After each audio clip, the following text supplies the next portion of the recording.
I think that's one of the most dangerous things you can do in investing is to view the rest of the investment world with contempt because you've done the right things. So you want to buy a company because it's undervalued, but you'd like to know what is the chances you could be wrong. And if you say there's no chance I could be wrong, you're completely missing the essence of equity investing. I'll give you a very honest reason why I think factor investing cannot deliver excess returns. I have a very simple saying I use in my investment philosophies class. If you don't bring something to the table, you should not expect to take something away. Why are you wasting your time worrying about what people are paying for stocks when it's not your money? Let them do what they want. Reserve your indignation for what you do. If I end up underperforming the market, I'm perfectly okay with that. You're watching Excess Returns. I'm Matt Zeigler, joined today by Bogumil Baranowski, and we are about to go deep on the valuation professor himself, Aswath Damodaran. We've both had him on our shows, so if you want the full episodes, we're going to put the links in the comments. Aswath has been on Excess Returns, and he's been on the brilliant Talking Billions, which I'm sure you're all subscribed to. But there's just so many good clips that we had to talk about him. And we're talking about them anyway. So Bogumil, you ready to do this? You ready to have some fun with me today? I'm so excited. This was one of my favorite episodes. I told you that's so fun to talk to him. And he is talking about a topic that a lot of people run away from, stock valuation, but he makes it fun and he loves what he does. And every conversation with him is a delight. I'll just mention real quick that I met him for the first time in the midst of the financial crisis, 0809. I went to an event at Goldman Sachs. They're inviting people. Very few people came. A lot of people were fired in New York at the time. It was a January cold day. I walked in and he was giving a talk about stock valuation. And outside of that meeting, it felt like the world is coming to an end. And in that meeting, I realized, no, there's a compass and there are rules and there are fundamentals. And he brought, sanity and calm to a place and a setting and a time where I thought that we all were losing our minds. That's so wild. And literally like in the throes of it, middle of the financial crisis, the world is ending, everybody's screaming, and you're just getting to hear this guy talk. Extra academic lecture hat on, and you're... I loved it. I loved it. And it really woke me up and made me realize, beyond all of this noise and any other noise since and before, the truth is that all we're doing is buying small pieces of businesses that are making real things for real people and making them happier. And no matter what the stock prices tell you today, don't forget that. It's amazing. And it's also amazing because like 2008-9, I discover through the Schiller links or whatever it is to get the Excel files, and then he had the cost of capital calculations. And I discovered that, which I'm then using for work. And on his website, I find out all those classroom lectures were there. And that was my like gateway drug of becoming obsessed with this work too, but definitely in the throes of the financial crisis. Well, lest the people turn off already, we got to get them straight into the Aswath clips. This first one we're going to play is basically why the Berkshire Hathaway meeting is so damn terrifying. The place terrifies me. It's full of true believers who think they've found the three words that come to my mind when I think about old-time value investing. I'm not tarring Warren Buffett or Charlie Munger with this. It's rigid. It's ritualistic, right? There are certain things you're supposed to do as a value investor, including going to Omaha, reading Ben Graham's security. I'll wager for every 100 people who claim to have read Ben Graham's security analysis, maybe one actually read the book. I've actually read the book. I've written hideously boring books, but next to Ben Graham, my books are like, Harry Potter to read. and you're supposed to follow those. It's very ritualistic, it's very rigid, and it's very righteous. The righteous part really bothers me, which is they believe they're the chosen ones. You hang out with people who come to Omaha. They've been coming for 30, 35, 40 years. They think they found the one pathway to successful investing. And I have no problem with all of that. But then they look down at the rest of the world as shallow and stupid and not quite there. And I think that's one of the most dangerous things you can do in investing is to view the rest of the investment world with contempt because you've done the right things. So I don't no, I don't feel any joy in hanging out with a crowd that's convinced that it's, I mean, because it becomes almost a religion rather than, I have faith. I tell people investing is about faith. I have faith, but I don't believe in dogma. And a lot of old time value investing has become dogma. Cannot do this. You should be doing this. You have to have a margin of safety. Says who? Okay. So I think that that's what bothers me about old time value investing. And again, you know, I think that, Warren Buffett is actually a much more flexible investor than many of the people who claim to follow Warren Buffett. But I think old time value investing has created these sets of rules that they believe everybody should follow. And to me, there is no one pathway to success. I love Peter Lynch. I love Warren Buffett. I like what some things that George Soros does. I think there's something to be learned by looking at great investors in in every philosophy. And if you ask me what's the best philosophy for me, my advice is look inward. Figure out what makes you tick, because that's going to tell you what the right philosophy for you is. It's not what worked for Warren Buffett, it's what's going to work for you. All right. I'm officially in the I'm scared of this meeting camp. Bogumil, you've told me before, and you go to the meeting, but you weren't always into going to this meeting. You were scared once too. Can I confirm this? I don't like crowds. And I wrote a book, Outsmarting the Crowd, for a reason, which was my first investment book. I don't like large groups. And if everybody's doing the same thing, I always pause and look why they're doing it. And it applies both to investing and life in general. I like to go places on the shoulder season or off season. I like when the planes are less crowded. I like to go to a hotel when there are fewer people or visit sites and so on. So going to Berkshire, I went the first time when I was a kid and I just started my work in New York. I took a friend, Mike, who might be listening to this, and we went to Omaha. We knew nobody. We're absolutely clueless. We walked into this massive meeting, so many people, and we listened to Buffett. By that time, I knew Buffett. I picked up Peter Lynch's book. Buffett was mentioned in it. I read everything I could, and I knew that he's onto something. And I liked the simplicity of the approach, and there's a lot more nuance to it. The reason I started going again, it's a social event. A lot of people come that I know in this field, and in this conversation that you showed with Professor Damodaran, he sees an aspect of this meeting. I'm not going to say it's not true, but what I'm going to add, there's much more to this meeting than meets the eye. And it's the caliber of people that come, the real thinkers, that took some simple ideas. Stocks are small pieces of businesses. Value is what you pay. Price is what you pay, value is what you get, and so on. And they took them in all kinds of directions, and they come from all over the world. I have friends that fly in from the other side of the globe and take 4 flights to get there. We meet, we have lunches, we have dinners, we talk. I think investing is a very solitary pursuit, can be. You're sitting at home. At some point during COVID, I actually spent a few months in a cabin in the woods, and I know that you can invest without talking to anybody. But I don't think it's the answer. I think you need that kind of connection with people, and the podcast is an opportunity for me to do that. But going to Omaha, meeting everybody over a course of a few days, and getting that inspiration for the year ahead, I think there's much more to the meeting, and I'd love to take Professor Damodaran with me one day, and you as well. Is that an offer to kidnap us? I will gladly be your young ward for the trip to Omaha if you do it that way.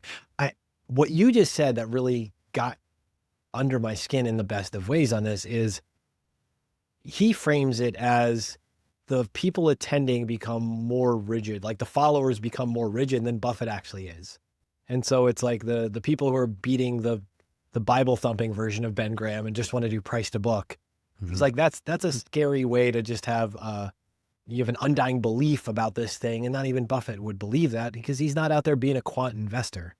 But what you just said was about the diversity of thought inside of that room. Mm-hmm. That you get from networking yourself with these people and the inspiration that you carry away from it. Because you're talking about this, like the way you come away inspired by all this diversity of thought. Is that a fair characterization in your perspective? Yes. And let me reframe it in another way. I did meet in my lifetime, so I've been investing for 20 years, people that were very rigid about what value investing means. I haven't been meeting people like that in a while. And I think I overlapped with a certain generation that was phasing out, retiring, or passing away when I joined the first firm in New York. And they did have some of those old principles that Graham taught, more than half a century, every year, 70 years ago. And they did think that using a simple formula, price to book or working capital, whatever it is, it will work in a world that was changing. It wasn't as asset intensive, and there were modes to think about and brands to think about, intangible value and all kinds of things that change the way we do business. But I'm not hearing people like that anymore. I think we all adapted the same way Buffett has. I mean, he owns today very different businesses that he owned in the 1950s. I had a few people on the podcast, Brett Gardner, one of them, that studied those early investments that Buffett made. It makes you realize how they shaped Buffett, but also how different they were to what he's doing today.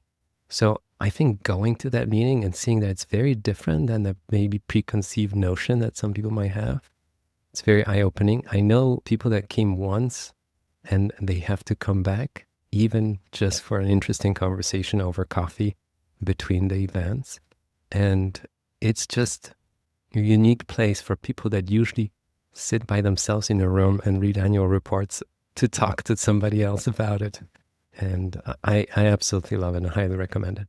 Well, you're painting the picture of a magical experience. And In the interest, before we let people get too comfortable with this, let's go to our next clip. This is about uncertainty, why it's a feature, not a bug. there are two quotes from your book. One you hinted earlier. You said uncertainty is a feature, not a bug. And it really made me smile, and I want to hear more about it. And then you say, taking on a risk doesn't entitle you to rewards. And I think it's a very important observation, because some people might think, listen, I'm taking more risks. The market or the investment owes me something. It's not exactly the case. Can you frame the two for us? Well, the reason in my classroom, people get sick and tired of me talking about uncertainty being a feature, not a bug. And the reason I bring it up is, you said earlier, uncertainty makes us uncomfortable. Yes. It makes us uncomfortable, not just in investing, but in personal life, because course. we want to know what's coming, right? Mhm. So when you're uncomfortable, you deal with it in unhealthy ways. Here are the ways in which I see investors and analysts and appraisers deal with uncertainty. First is denial, which is you say, what uncertainty? You push it behind the curtain. You act like it's not there, right? Mhm. When people price things instead of valuing them, they use a multiple. The biggest defense is, I'm using a revenue multiple for this company because I can't value the company. There's too much uncertainty. As if using a revenue multiple makes the uncertainty go away. You've just chosen not to look at it. Mhm. You have denial. The second is outsourcing. What's outsourcing? Because you get uncomfortable dealing with uncertainty, you call in McKinsey, say, tell me what to do. Mhm. As if they have some crystal ball. They're just as uncertain. Mhm. But here's the difference. They will tell you what to do. And if it doesn't work, you can blame them rather than take responsibility. So you got denial, you got outsourcing. The third is it comes out of, behavioral finance, which is you adopt these shortcuts which you think will protect you against uncertainty. These are called mental shortcuts, which effectively means you don't have to deal with it. So Right. what do? You hardcode growth rates into your discounted cash flow valuation. For every company, use the same growth rates because it worked on some subset of companies. This way, you avoid having to deal with uncertainty in an individual company because you've taken that mental shortcut. And there's a final device we all use that's been around as long as human beings have walked the earth. The oldest uncertainty managing devices. You get down on your knees, you look up at the skies, please God, tell me what to do. I used to have very little patience. For in India, for instance, you start a business, you got to start at the right time. The sun and the moon and the stars have all got to line up.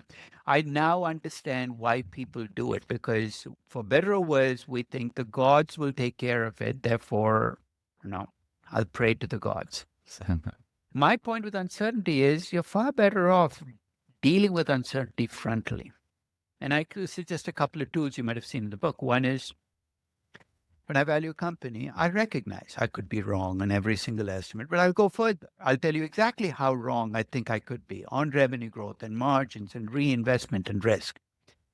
And then I run what's called a simulation, a statistical tool that allows you to bring your uncertainty into your inputs. And what it yields is output. That is a distribution. Much more realistic way to think about value for companies. I think the value of my company is 50. And by the way, here's my distribution of value around it. You're saying, how's it going to help me? Investing is distributional. It's not a point estimate. So you want to buy a company because it's undervalued, but you'd like to know what is the chances you could be wrong. And if you say there's no chance I could be wrong, you're completely missing the essence of equity investing. There are no 100% guaranteed risky investments. There's always going to be something. Okay. Before we talk about how this is a feature and not a bug, because it makes you uncomfortable, and especially uncomfortable with how you deal with it in unhealthy ways, which I think is a profound truth. I love the way he frames this. On the comfort topic, are you a Nehru collar guy? Do you ever wear Nehru collars on your shirts? He always wears such wonderful Nehru collars. Just curious if you've got this style. Do you? I don't think so. How would I know? You're talking about... You know the shirt that he's wearing? It's like the collar that's just the neck collar and the thin strap. Yes. Do you have any of those? Can you pull that look off? I don't think I do. No, do you? I don't. And I just, It's the style. He kills it. He looks really good in those Nehru collars. There's like 3 people who will care about this. So Jason Buck, I hope you hear it. No, I'm going to be thinking about it. Yeah, you should look this up later. All right. My takeaway on this one is that uncertainty is there's almost like degrees of separation. And I'm thinking about the 7 Degrees to 7 Bacon movie game, where it's like you might have somebody who starred in the movie with them and then they're right there. And uncertainty is really like, it barely exists. Just a tiny gap. It's 2 actors in the same movie. And then other people where it's like, it's 7 steps removed. It's this big, long, confusing path through unrelated plots and cinematic features to get there. And I don't think I'd really thought about it like this, like uncertainty in degrees so much before, except for the way he phrases it. How do you think about uncertainty? His big point to me, and it really spoke to me, that's why I brought it up in my conversation with him, is you have to accept that there will be uncertainty, both in investing and in life. We can't escape it. And he makes a point that we can kind of fool ourselves or deny its existence and hide behind all kinds of shortcuts and formulas, maybe even outsource the decision-making part. He jokingly says, pray to gods. Or maybe not jokingly, I don't know. But anyways, uncertainty will be always there. And to me, I realize when people bring up those big words like uncertainty or risk, and I ask him about it, how the fact that you absorb a certain risk, there's no rule there that says, now you're entitled to rewards. And I think that's such a telling thing because people say, oh, you're young, you can take bigger risks. Says who and why and what kind of risks? Tell me more about the rewards that come with it, right? You can't disconnect the two, right? I'm willing to accept a certain level of risk, and I really want to understand what that risk means to you. And then I'm very curious, what could I get if I'm putting money at risk or time at risk or my effort at risk? But uncertainty as such, it makes me think of Chris Mayer, who you and I interviewed together. When you pick a stock, that stock can go to zero, right? So you put in $10,000 in a stock or $1,000, it can go to zero. A whole 1,000 is gone. But you never know if that 1,000 could be 10x or 100x if a number of things line up, or a 2x, 5x, a whole range. So it's uncertain, and some people cannot stand that they don't know for sure. So we have price targets, formulas, calculations that say, no, this is a $10 stock that should be a $50 stock. Here you go. I know for sure. And I know so many people that sell the stock at $50 while it goes to $250. So if you can accept that you don't know, and I asked Chris about it, what the upside is, but you have an understanding that there might be a significant upside, if you can tolerate that not knowing, you could make a lot of money in quite a few stocks. And it's if you can tolerate it for the healthy reasons, right? And for a long time sometimes. Yeah, which has to be mentally healthy. It has to be all the things that go into it. If uncertainty and you not having a system to deal with it creates the unhealthy relationship with uncertainty where you're going to change your strategy, where you're going to override your assumptions and for reactionary ways. There's lots of dangers if you don't have a system for this, like Chris Mayer, like somebody we've talked about before. You know, there's this concept of leaving money on the table, and I haven't seen a good write-up or a research about it, but I think there are a lot of people that pick the right stocks for the right reasons, but have not held them for long enough to make a real difference, you know? They held them for the 20%, 50% gain. I haven't read a Wall Street research report in a while, but if you look them up, they always have a price target that's about 10 or 15% higher than today's price for whatever reason. It's a very different approach and mindset. Why would you be spending so much time to search for the 15 or 20% upside? Find something you can hold for 10 years and walk away with 5 or 10 or 20 times as much money. I'm not saying it's easy, but if you raise the bar, you're going to eliminate so many of those, very insignificant opportunities that just crowd the portfolio and are not really helpful. Well, now that we've taken this to diss those people who can't get it together, let's give Professor Damodaran the ability to diss everybody. Let's diss some value factor investors, if nothing else, and tell them about what they must bring to the table. An efficient market is one that it's not one where markets don't make mistakes. That's the straw man that people like to use. Markets of course they make mistakes. They make some doozies. It's can you take advantage of those mistakes to earn more than you would have in an index fund? And the answer is it's really difficult. So when people talk about factor investing, it is backward looking, it is mean reverting. And I think that they have to factor in a reality that the tides may be shifting, that the market may be changing. Now, I'll give you an example, the small cap premium. Do you know there hasn't been a small cap premium since 1981? I'm going to add that on as a data set next year, where I'm going to let you pick the starting point and the ending point for the data. And I'm going to put up the data from 1927 to 2023. Over the entire period, small cap stocks have earned about 3.5% more than large cap stocks, maybe even more, 4 or 5% more than large cap stocks. Think, that's great. I should buy small cap stocks. But then I'll let you change the starting point from 1927 to 1950 to 1960. And you get to about 1977. Starting in 1977, there's been no small cap premium. Doesn't mean that small cap stocks never do better. It's that they win some years, they lose other years. So that's what I think we need to think about. What's changed about the market? First, the global economy is not US-centric anymore. 50 years ago, the US economy was the center of the global economy. Now, it is a big part of the global economy, but it is not 50% of the global economy. Second, you got disruption, technology, and globalization all playing havoc with what used to be mean reversion. Mean reversion used to be that if you're a steel company and your margins drop, they would revert back to what they used to be. Well, that might or might not be the case when you have disruption and globalization. So I think we have to factor in the very real possibility that the world has shifted under us. And if the world has shifted under us, many of the reasons these factors worked in the past are no longer in place. So investing based on factors, I'll give you a very honest reason why I think factor investing cannot deliver excess returns. I have a very simple saying I use in my investment philosophies class. If you don't bring something to the table, you should not expect to take something away. What are you doing in factor investing? You're basically screening, right? You're screening for small cap stocks, low price to book stocks, whatever your factor is. 50 years ago, that took a lot of work. You had to go collect the raw data. You had to put in the screens, often run them by hand. Today, I can run the screens on Capital IQ. Across the global universe of stocks, it takes me 3 minutes to do. What makes you think that screening for factors entitles you to special status to earn excess returns? An index fund, an ETF, can do exactly the same thing. If you bring nothing to the table, and many factor investors bring very little to the table, I don't expect you to take anything away. That's why I'm not a great believer in pure factor investing.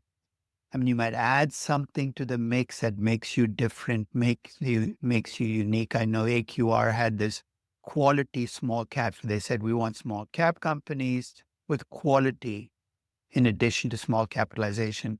Maybe maybe there's a qualitative component to that quality. We look at management, look at what they're doing.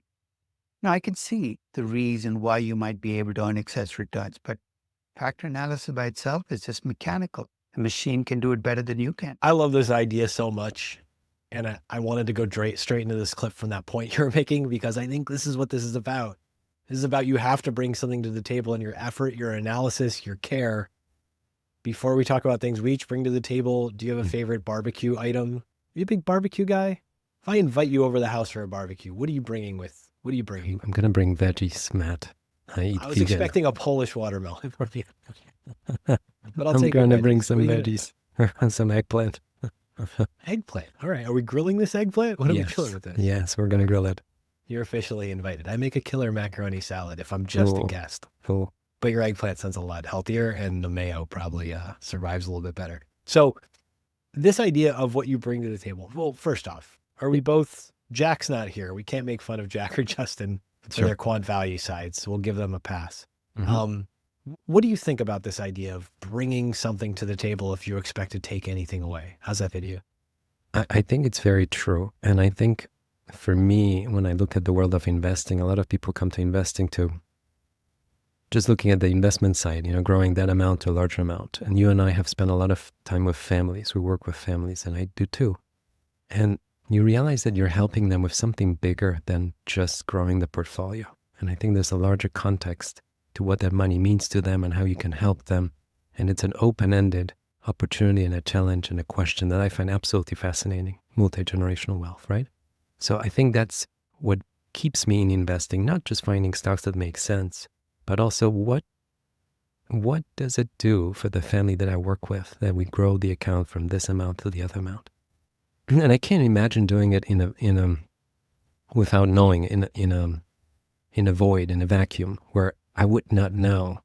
So we turn $1 million to $5 million. And, I'd like to know what it means to you. And if somebody comes to me with $1 million, I'm always curious, how did this money come about? And that gives me context to what I'm trying to do. It doesn't relate directly to the factor investing that you want to ask about. But to me, factor investing, it's you're looking for a formula to solve the first problem, which is, how to grow the wealth. I think the opportunity in bringing more to the table lies in investment advisors opening their eyes and realizing they're not just treating a very limited set of problems, they're addressing a much bigger issue. It's like a doctor just looking at the knee instead of stepping back and looking at the whole person. That person might be smiling, the person might be crying. You have to look at the whole person, not just the knee. I spent a lot of time playing with factors early in my career, built screens with Bloomberg and spreadsheets and impressed some people at my work at the time. And I realized what the professor mentions in this video, that it's all backward looking. And you have to wake up and realize that some things that have worked for a period of time may stop working. And we've seen books and studies and research where the minute we acknowledge that, oh, this works, everybody acknowledges. That's the bringing to the table. Everybody knows it. Everybody's doing it. It likely doesn't work anymore. Do you have some thoughts about it? I do. And it's specific to that and specific to the point you made. I'm also a huge fan of where did the money come from? Yeah. If I meet somebody who has money, I want to know the story where that money Tell came me the from. story. Because that's like learning the secret of a magic trick, or at least seeing the magic trick, even if it's not the secret to it. But in almost every one of those cases, especially with family money, is the money got made doing something that now there's some admitting we can't do that exact same thing again. No. Otherwise, we would just take the whole pot of money and flip it back into the family business and we'd make another bajillion dollars. Mm-hmm. But now we go, the thing that worked before isn't going to work forward, so we need another solution to it. And factor investing, I think done right, is when you admit what worked in the past won't exactly work moving forward, but we have to adapt, adopt, evolve in some way to use this. Mm-hmm. The old cold way of just here's the numbers, I'm just going to use price to book. I mean, let Cliff Asness talk to you through one of his many anxiety attacks of using these things. And then look at how much they've evolved AQR over the years. There's there's ways to do this that are a lot more sane than just with a spreadsheet. And again, same experience. Like, well, I didn't run into Aswath Damodaran somewhere, but I ran into his work. And similarly, yeah, I tried to copy everything that Wes Gray and Toby Carlisle were doing and see how that would work for myself. And then went, man, this is really challenging. I don't want us to lose sight of what we're actually trying to do. So when you think about it, growing wealth through ownership of businesses, right? And stocks to me are small pieces of businesses, as Peter Lynch reminded us. How you go about it, it's going through this interview, 2 interviews with Professor Damodaran, I realized it's kind of secondary how you go about it. Are you going to do it yourself? Are you going to go passive way? Are you going to use factors?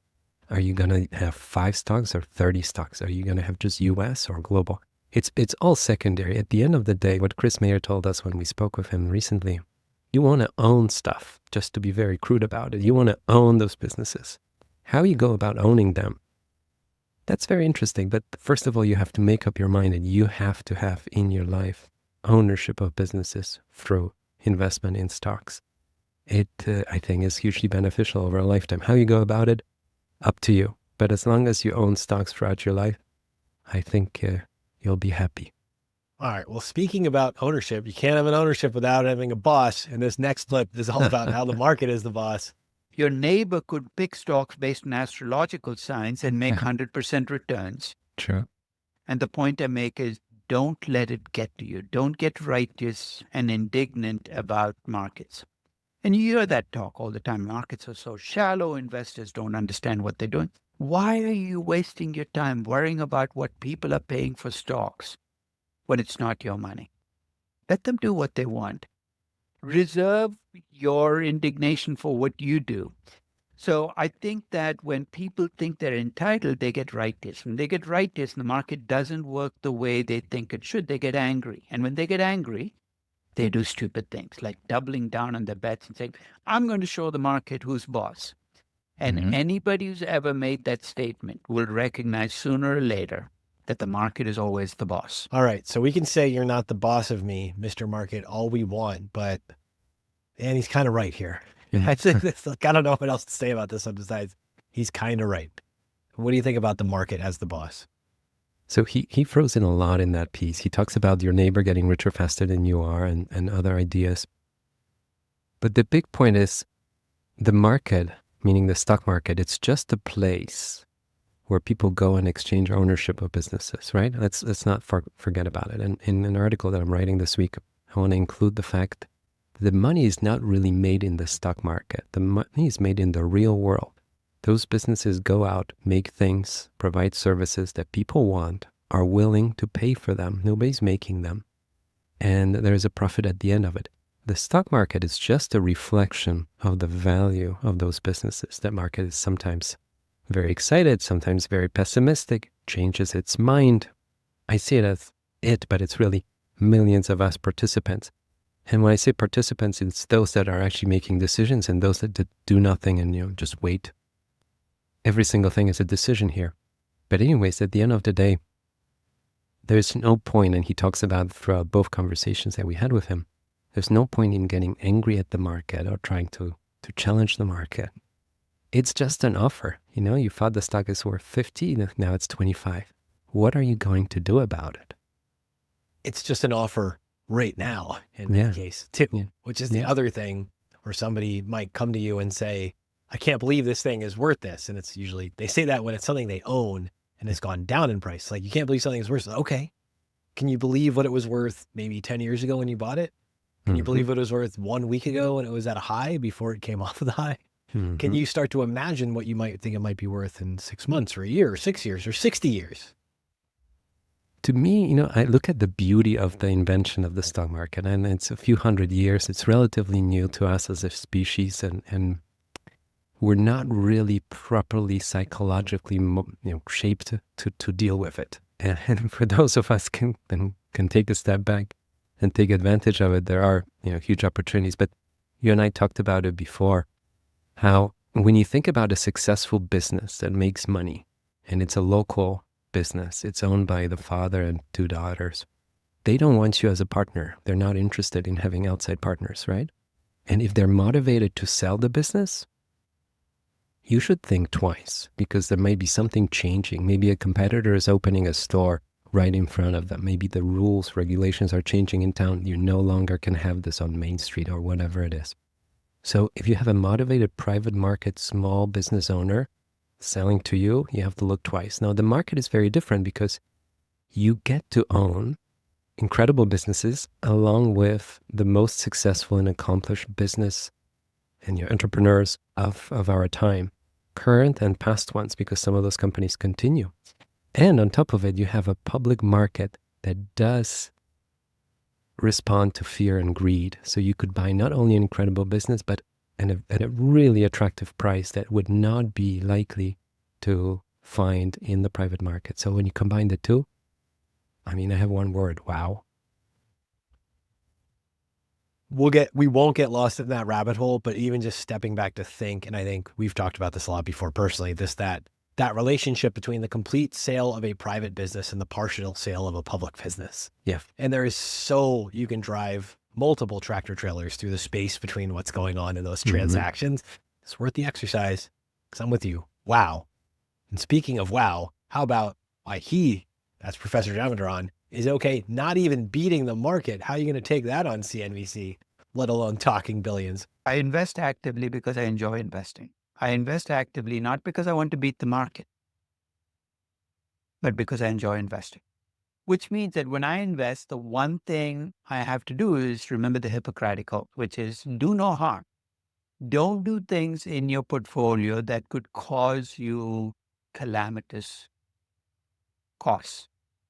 For instance, I diversify. I hold 40 plus stocks in my portfolio. That would be a no-no with old-time value investing, where you said concentrate. Now, why not? Now, people say, don't you feel confident enough in your big winners? No, I don't. You might, I don't. Because I know how many things I don't control. Imagine buying Marriott in December of 2019 because you felt confident it was undervalued. You might have been right. But 2 months later, COVID hit, and there goes your rightness. There are too many things I don't control. It's hubris to think that you pick the 5 best companies in the market. So I diversify. I try to buy undervalued companies. But here's the bottom line, though. If I get to be 85 and you came to me on my deathbed and said, you know what, you could have made 50 basis points more or 25 basis points more a year by investing in index funds, instead of doing what you did, value companies and buy cheap companies. And you ask me, are you okay with that? My answer is yes. I'm okay with not beating the market. And that, I think, is critical, because if you keep telling yourself, I did the right thing, therefore I should beat the market, therein lie the seeds for being righteous, for being indignant, for getting angry. I mean, when you get angry at markets, nothing good comes out of it. And if you think about it, there are a lot of people out there very angry at markets, are very angry at other investors, they're very angry at what other people do. And my response is, you're wasting your time and your energy, and it's sucking up what you should be doing on your own investments. So if I end up underperforming the market, I'm perfectly okay with that. If you love the process, you don't have to love the outcome. Yep. There is something so profoundly beautiful about how he says this. And I think this connects with both of us too. We have professional responsibilities in these regards, maybe not to beat the market, but to just do fiduciary, prudent, smart things. But this idea, how much he actually loves the process of investing, and tacks back to that, not the outcome. How's that land with you? I can 100% relate. The last few days, the market has been under pressure, so to speak. You might talk about it more if you want, but we had 2 big down days, 5%, close to 5%. This is April 8th when we're recording this. So yes, we felt a lot of pain in the last week, and yeah. And I've been glued to my laptop looking for ideas, going down the list, companies I want to know, and pulling up their recent quarterly reports and just refreshing my memory. A lot of them are very fresh, and I try to keep it as fresh as possible. Some of them I haven't looked at in a while, and I noticed the market really punished them unnecessarily, in my mind, in this debacle. So when he talks about the process, I can 100% agree that I get so sucked into looking for ideas that that's for me so much fun. I wouldn't want anybody to take it away from me. And I imagine I'll be doing it long into what other people would consider retirement years, as Buffett has done. The one big point that he brings up is, and on his deathbed, if somebody walked up to him and said, you underperformed the cricket by 25 basis points, what would you do? He says, I wouldn't change a thing. I think it's so important when you say the market.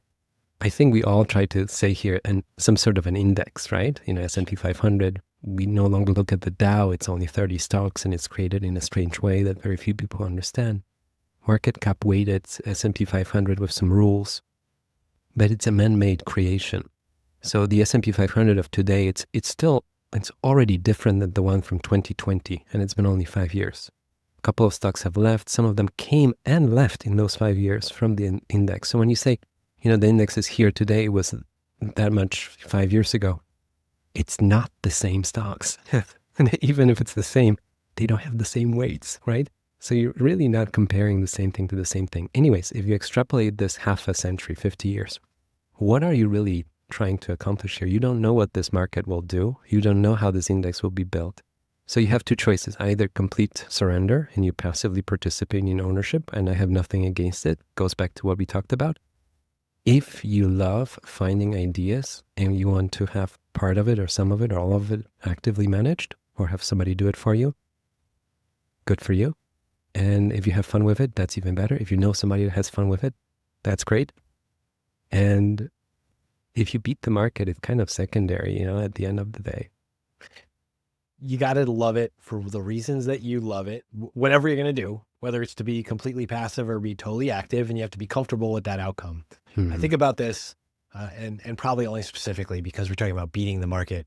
Are you familiar with the poet philosophers, the Ramones? Are you familiar with this piece of music history? No, introduce me. One of their great songs about, now I want to sniff some glue or whatever else, you might be familiar with the Blitzkrieg Bop, is this song, Beat on the Brat with a baseball bat. It's really, really poetic and deep in lots of ways. The whole idea with the Ramones, though, was they were this punk rock iconic band in the 70s. They loved radio pop of the 50s and 60s. They loved this whole wall of sound approach to making music, but they were just a couple of kids with guitars and bass and drums that couldn't really play their instruments, that could only kind of sing and could kind of do their thing in a certain way. They loved something that they could never accomplish on their own. So they made their own thing to the best of their ability, and they're effectively immortalized for their contribution to music history, for doing their own thing, for reinterpreting other stuff they loved in their own way for that era. For the mid to late 70s through the mid 80s in particular, it was just an untouchable piece of contribution to culture. And as investors, I think that's important too, because we have what we love in our space and time to fill. And it's okay if that looks totally different than anything came before or anything that came after. I love that reference of doing exactly what you want to do. The one thing I want to point out is there will be tough times when you're holding stocks. And I think maybe one of those tough times is happening now as people are listening to this episode. And the question I have is, what would it take for you to remain invested, or maybe to increase your investments? And if you say, well, a passive fund works for me, that's great. But a lot of my clients want to know exactly the names of the companies we own. It gives them comfort and peace that I know the balance sheets of those businesses. I know what they do. So it allows us to not only participate in the success of this invention that we talked about, but also stay in it. The time in the market part that's so important. You have to find what allows you to stay in the market. If it's owning actual stocks, do that. If it's owning 40 of them, as he talks about in the video, do that. Just find what really works for you, because at the end of the day, as Chris Mayer told us, you want to own stuff. You want to own those businesses. You want to own real stuff. All right, perfect segue. This next one is about investing in your comfort zone versus on the edge of opportunity. Is there a way to carve out the most desirable piece of the life cycle where we would like to be investors? I'm guessing it's, depending on your profile, but there must be a sweet spot. I'll tell you what that sweet spot. You're probably unlikely to find great investments there, but you're going to get what Decent. I call comfort investments. You know why we need comfort investments? Because if you have 30 stocks in your portfolio and Hmm. every one of them is on the edge and there's a lot of uncertainty, it's going to Hmm. drive you crazy. True. For comfort as an investor, you need a heart of your portfolio where you essentially can buy and hold because Hmm. these stocks don't get overvalued by 100% or undervalued by 50%. They stay around. I'll give Hmm. you examples. Over the last 25 or 30 years, I've had stocks like 3M and Nike you know, kind of stay in my portfolio. And they've had bad years and good years, but overall, they've been great. I Hmm. think they've both reached the end of the tether. That comfort zone has ended for different Hmm. reasons. 3M for, because they have litigation against them on things that could potentially cost them money. And Nike because their brand name is finally reaching a point of exhaustion. So these are companies which can no longer be comfort investments.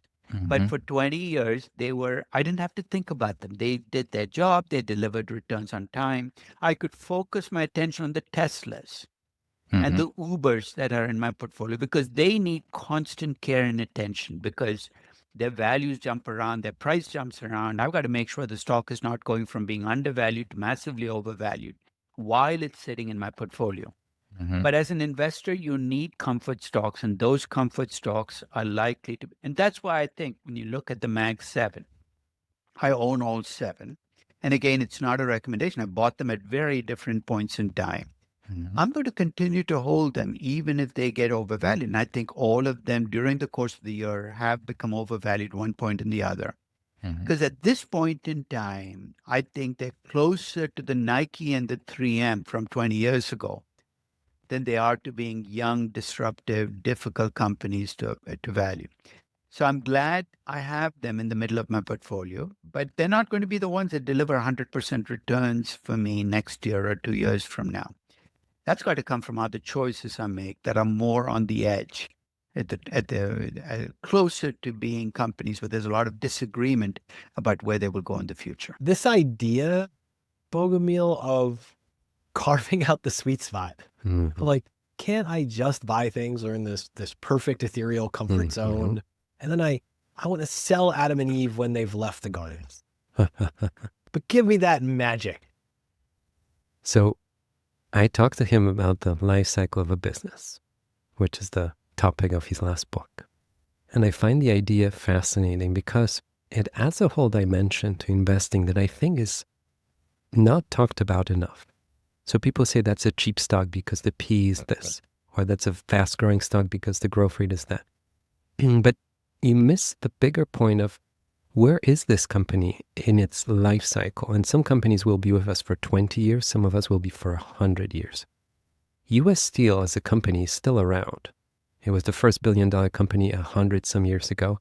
And I wrote an article 8 or 7 years ago, and it was again a billion-dollar company, or still a $1 billion company after 100 years, right?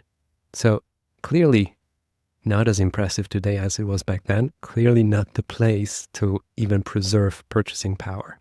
And it went through massive changes and long story. Anyways, the point is, I was asking him if there's a way to find a sweet spot in that cycle of a business where you see improvement and change and growth, and you're not exposed to as much of the danger, the unexpected, the trouble. And he calls those companies comfort investments. So he mentions a few that he owned over the years where he could basically let them be. They wouldn't surprise him. And some companies that before were in the danger zone or on the edge migrate slowly to the comfort zone. And then the ones that were in the comfort zone go into a decline. And you actually should pay attention and maybe exit them, right? So they can be the value traps. But his book, which I highly recommend, introduces to me a whole different framework to looking what looked like a two-dimensional experience, cheap stock, expensive stock, or growing stock, not growing stock, to a much more nuanced. And he talks about different managements that those companies need, different expectations that you have. And the last point I'm going to make, when you think about a portfolio, he says, you don't want to have all 30 of them to be on the edge kind of businesses. You don't know what's going to happen because you're not going to sleep through the night with a portfolio like that, right?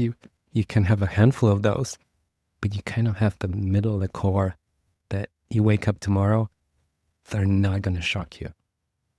I think his work on the life cycle using the age parameters of like, don't expect a company that's a teenager to do anything except act like a teenager. They're going to take some reckless decisions and hopefully not, crash the car, but they might come home drunk once in a while. Mm-hmm. And likewise, there's portfolio companies that are past their prime. They're the fuddy-duddies who just won't retire already or quit, but they're still messing stuff up, coming to the office all the time. Mm-hmm. And you got to separate between the two of those. And I love to marry that life cycle way of thinking, which I think is a really useful mental model to layer in with Les McCowan and the predictable success model that in the business sense says the same thing. Like there's a scale, but what Les says is that, and Aswath will say with great rarity, someone as they progress through this, sometimes they can take a step back. It might just be the facelift, might be the midlife crisis in the sports car, but sometimes they can take a step back or they can hold it in that sweet spot. And I'm with them on this. You can find companies that are in that sweet spot, build a core portfolio around those. And then, you just don't want to have too many edge cases at any one point in time.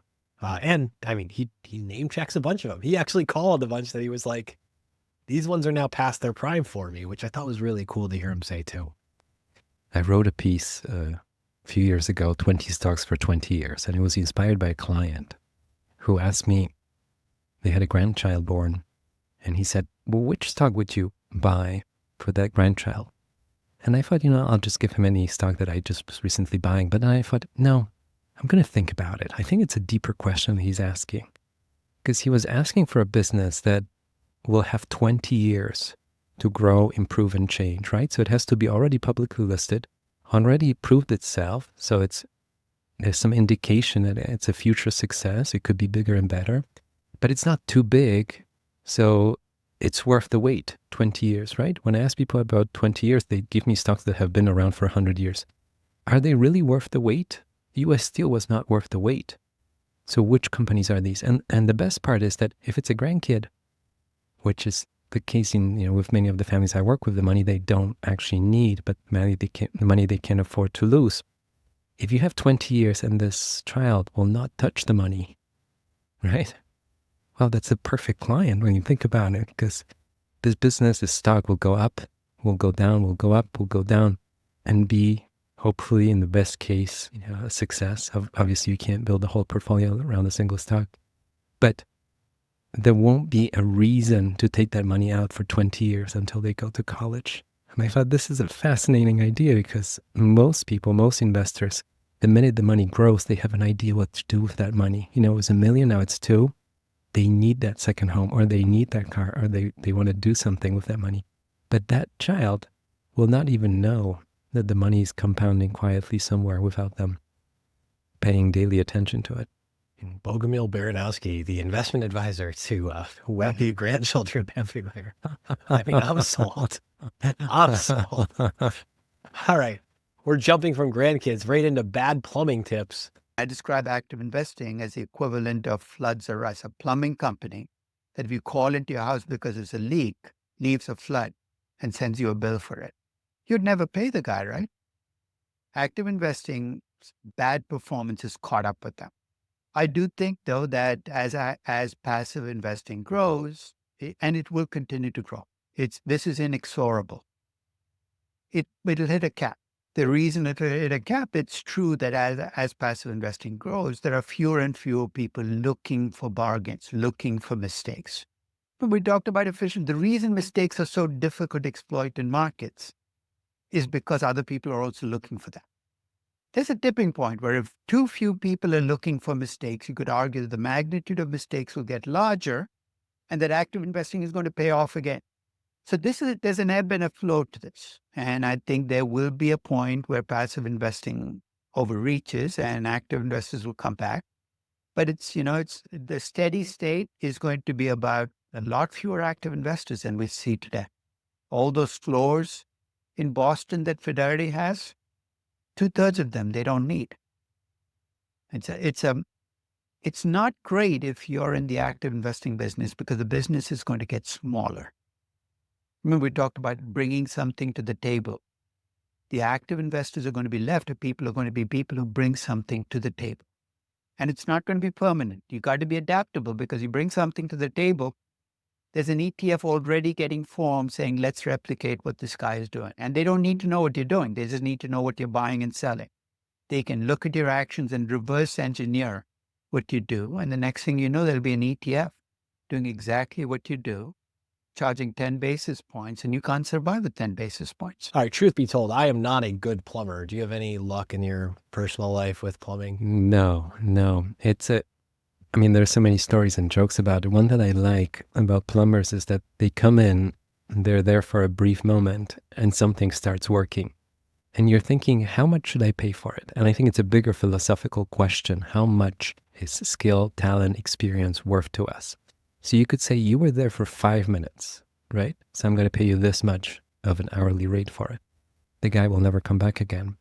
But if you paid them for the time it took for them to know what to touch, what to tighten, what to fix, and how to fix it, that's a whole different equation, right? And I think in investment advice, it's a similar situation. Something might look like it took no time to do, but you're actually inviting to the room sometimes decades of somebody's experience. I've been in rooms and conversations when there's one last question that somebody asked. It really made a pivot in the whole discussion and led to something that, either savings or new opportunities that somebody hasn't thought about. And I always thought, how do you measure the value added? It's not on the invoice. It's not in any way really properly calculated, but the family knows that that person in that room at that time made a huge difference in that direction that was set. So anyways, comparing it to a plumber, any work, anywhere, anytime, how much it's really worth. Well, you're truly the roto-rooter of this conversation. I like this framing that he uses too of comparing, and I'm going to say bad active management. Bad active management is like a bad plumber. Basically, you're creating the problem that you're then turning around to expect to be compensated to pick. And I think there's a meta reminder inside of this, is that back to this, like, you have to bring something to the table idea. You have to bring what you just said. You have to bring knowledge and experience and know-how to the table, and then improve on the situation for the people who are a part of it and improve towards that outcome. That outcome may not include beating the market, but that outcome definitely involves assessing a situation and making everybody better because of it. What do you think about that?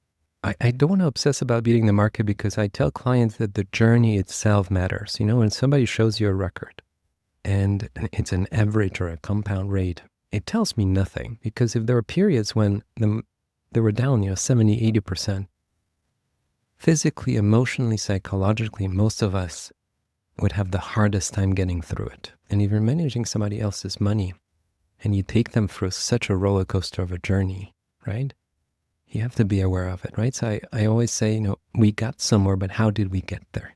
I'm thinking of New York City taxi drivers. And they'll in the get good you old places. days, like pre-Uber or pre-cell phone, where you can go, which way is he taking me? You better not be holding a cup of coffee in that car.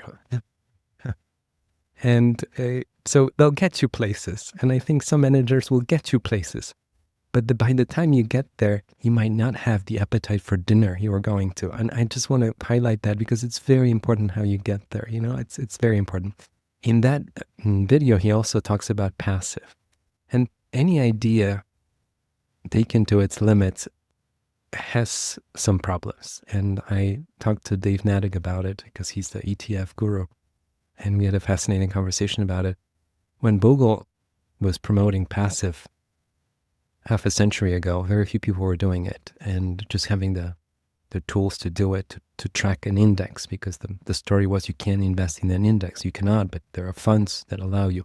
The idea is not that new. Actually, it happened in the 1920s when the market was only rising until we had the 1929 crash. There were funds that allowed you to kind of blindly participate in a rising market. It was kind of secondary what you own. So the story kind of rhymes. Now, passive, I think it's a great idea for some people in some contexts, as we spoke. Now, he points out that if it reaches a certain level, and I don't know what percent of the stock ownership or liquidity it is, when you reach that point, so few people are actually looking at the businesses and making an educated decision if it's good or bad, if it's cheap or not, if it's worth buying or not, that it can actually create more buying opportunities for active managers. I don't want to, well, I'll bring it up, but we had stocks that gapped down, 10, 20% in a day. Some of them large caps, well-established, well followed with, I don't know how many analysts following them, getting on earnings calls, and they would gap down, meaning they would drop 20% after earnings releases. There's something interesting there. I'll let people explore it. And we had the same thing happen even in the stock market the last week, whenever you released this in early April. 5% down, more or less, for the major indexes. Isn't it fascinating? So you're telling me that one day all of US business is worth this much, and then after 2 days it's worth 5 trillion with a T less, and compared to mid-February it's 10 or 11 trillion less. I know the market is efficient in some ways, but sometimes it must be a poor judge either on one side of that or on the other side of the actual underlying value of those businesses. It's efficient in the sense that we all come together today, all the trades clear. It's very efficient. That's incredible. And the spread is minimal and the cost is minimal. But is it always a good judge of what the value of those businesses is? And we do need somebody that's actually reading stuff, going through stuff, thinking, just like Professor Aswath is, and deciding this company is undervalued. I'm going to buy some. And the fewer of those there are, the more opportunities they will have bringing to the table. Very few people are bringing anything to the table. Those that are still at that table actually looking at the annual reports and reading proxies, I think they'll have more fun in the future.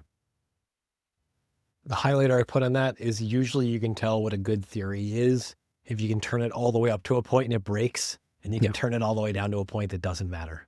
Yeah. Whatever is passive is doing, it's doing something that's going to mess us up. And go watch all the Mike Green episodes and stuff like that if you really want to go deep on this, or talk to Dave Nottig specifically about this stuff. But it's a good theory because, like the efficient market hypothesis, like we can turn this up and down, and we can start to see the problems at the top and problems at the bottom, and that's useful. So without any accusations of who the bad plumbers in our system might be, let's flip on to our last clip. This is about the sleep test. Let's hear about how this man sleeps at night. I think that the key to passing the sleep test, I call it the sleep test, which is if you lie at night wondering how your portfolio is doing, you just fail the sleep test. True. Now, you should be thinking about your kids, your spouse, the birthday party you're going to go to 2 days from now, not what's in your portfolio. The key to me to passing the sleep test is perspective. In psychology, we call it framing. If you frame your choices correctly, you're more likely to pass the sleep test. I'll give you an example. Nike's been in my portfolio since 2018. When I bought Nike, its price was $27, and that was before the split. So that's like a $3 stock if you look at today's. On a day-to-day basis, Nike goes up 10%, can go down 10%. If I frame my thinking of, hey, where's Nike now relative to where it was at its high? I'm going to lose sleep because it looked like I left money on the table. But if I frame my choice of, I paid $2.40 per share, it's right now at $450. What am I complaining about? I should be grateful. It kind of reframes that choice. It's almost like, you're essentially grateful for what the market has given you. Anybody who complains about equity markets, especially U.S. equities now, and they've been in the market for 15 years, what the heck are you complaining about? You've ridden one of the great equity bull markets of all time. When I remember at the start of 2009, there were 3 digits on the S&P 500. I remember. Right? It's gone up. The index has become a 10-bagger almost. Complaining about what your stocks have done in the last 3 months strikes me as not just, unreal, but ungrateful. And when you're ungrateful, you start to beat yourself up. You're not going to pass the sleep test. So perhaps passing the sleep test says, hey, what did my portfolio look like 5 years ago? What does it look like today? And then go back and complain about what stocks have done in the last 2 months, the last 3 months. I think framing our choices better will give us a better chance of passing the sleep test. This is just such an interesting and just intuitive and obvious concept. Like framing it in this language of, if it keeps you up at night, you failed the sleep test. Again, for me, especially on the financial planning side, it's like you have a plan so then you can sleep at night. And that means whatever Mr. Market says this is worth to you on any given day, like you know what you're going to do, what you need to do, and what you can tolerate. I don't know how many articles I finished saying that I want to own stocks that allow me to sleep well at night. We talk about uncertainty and risk, but at the end of the day, I want to sleep well at night. And there's another layer to it, and I wrote about it not long ago. When you look at the portfolio and you have certain weights, 3% of this, 2% of that, that's just one dimension of the experience. When you have one stock, and there was a stock not long ago, the last few weeks, that was taking up a lot of clients' attention. And then I realized you also have to look at the weight in terms of the attention, right? So if the stock is 1% of the portfolio, but it looks like a quarter of the conversation is about that stock, either the stock should be a bigger part of the portfolio or it shouldn't be in the portfolio. And it's usually the latter, there's a reason why it shouldn't be in the portfolio. But I think it's such a reminder, and I've been in rooms and conversations over the years when people want to hold on to that one stock that somehow is just not doing what they wanted to do, which is something that Professor talks about quite a bit. If it's not doing what you thought it's going to do, if it's not working, maybe it's time to just get it out of the portfolio and move on, and then restore that sleep. I'm a big fan of this idea that attention is a form of love. Yes. And if you are giving out outsized attention to the point you just made, if 1% of your portfolio is consuming 25% of your waking hours, or it is driving you crazy and it is just burning you up, maybe break up with it. Yeah. Maybe part ways. Sell it. It's okay. Sell it to the value where you can sleep at night. That's another thing. How much should I sell? I should sell how much until I can sleep at night again. These are good tests. These are useful tests. Bogumil, I want to thank you so much for joining me on this. You have the ultimate sleep at night, late night FM DJ voice. That's part of why we had to land on that clip. Tell the people, Talking Billions is the YouTube channel. That's where they can find your episode of your interview with Aswath Damodaran and everyone else, right? Yes, or you can just look up my name, Bogumil and Baranowski, and you can find everything about me on my Substack and Blue Infant Test Capital, my firm, and Talking Billions, the podcast. And I highly recommend both episodes, yours with him and mine, because they're so different. And he's so fun to talk to. And his book, The Life Cycle of a Business, it really brings something to the table that I haven't seen in many books. There was one small book a long time ago, I'm forgetting the author, but it's been a while since somebody took on that topic, so I highly recommend it. It's really great. And this is one of those things, and another reason I wanted you to talk about this with is it's actually a tool you can talk to younger generations with. This is such a wonderful means for educating other people about how to think about the life cycles of businesses, whether in the markets or businesses that we start and run in families and whatever else. Profoundly useful stuff. And that's a great gift. That's a gift of a true educator. So thanks, Professor Damodaran. You're watching Excess Returns. We'll see you real soon. Thank you. Thanks so much for tuning into this episode. If you found this discussion interesting and valuable, please subscribe on YouTube or your favorite podcast platform, or leave a review or a comment. We appreciate it. No information on this podcast should be construed as investment advice. Securities discussed in the podcast may be holdings of the participants or their clients.